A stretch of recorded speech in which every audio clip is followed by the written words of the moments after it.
ମୟୂରଭଞ୍ଜ ଜିଲ୍ଲା କରଞ୍ଜିଆ ବନାଞ୍ଚଳ ଅଧୀନ ଝାଡ଼ୁଡୁମରିଆ ଅନ୍ଧାରଝରି ଫୁଟବଲ ପଡ଼ିଆଠାରେ ମଙ୍ଗଳବାର ପୂର୍ବାହ୍ନ 9 ଘଟିକାରେ ଭରସା ପରିବାର ପକ୍ଷରୁ ଜଙ୍ଗଲ ନିଆଁ ନିବାରଣ ସଚେତନତା ରଥ ଶୁଭାରମ୍ଭ ହୋଇ କରଞ୍ଜିଆ ଓ କେନ୍ଦୁଝର ଜିଲ୍ଲା ସାହାରପଡ଼ା ବ୍ଲକର ଜଙ୍ଗଲ ସଂଲଗ୍ନ ବିଭିନ୍ନ ଅଞ୍ଚଳ ପରିକ୍ରମା କରିଥିଲା।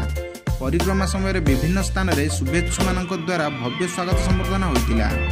सूचना मुताबक भरोसा परिवार ओडिशार राज्य सभापति प्रताप कुमार रायଙ୍କ तत्वावधाନରେ गठित होइतिबा जंगल निया निवारण सचेतनता रथर शुभारंभ मयूरभंज जिल्लार सिमिलीपाल पाददेशरे थिबा करंजिया वनांचल अधीन अंधारझरी फुटबल पड़ियाठारे राज्य महिला सभानेत्री मालती महंत उप सभानेत्री रंजना महंत साहारपड़ा ब्लॉक साधारण संपादक मनोज महंत रक्त संयोजिका प्रणति महंत कृष्ण महंत एवं करंजिया वनपाल सुरमोहन बेहेरा वनरक्षी बीणापाणीगिरी जंगल विभाग सबुज बाहिनी आंचलिक जंगल कमिटी और ग्रामवासी उपस्थित रही जंगल निया निवारण संबंध में सचेतनता रथर शुभारंभ करते।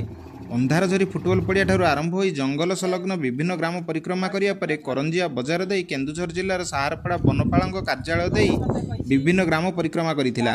साहारपड़ा वनपाल श्रीजुक्त भूपति कुमार सेठी समेत भरोसा परिवार ओडिशार साहारपड़ा ब्लॉक संयोजक अशोक कुमार महंत मनोज महंत उपस्थित रही परिक्रमा रथ को मार्ग दर्शाई। आज आरंभ होता परिक्रमा रथ मयूरभंज केन्दुझर जाजपुर सहित राज्यर विभिन्न जिले में परिक्रमा करियो बोली राज्य साधारण संपादक वीरेन्द्र महंत गणमाध्यम को सूचना देइछन्ति। समाज हितरे सचेतना कार्यक्रम को विभिन्न महल में प्रशंसा देउथुबा बेले राज्य सभापति प्रताप कुमार राय सबु वर्ग को शुभेच्छा मानक धन्यवाद देइथिले।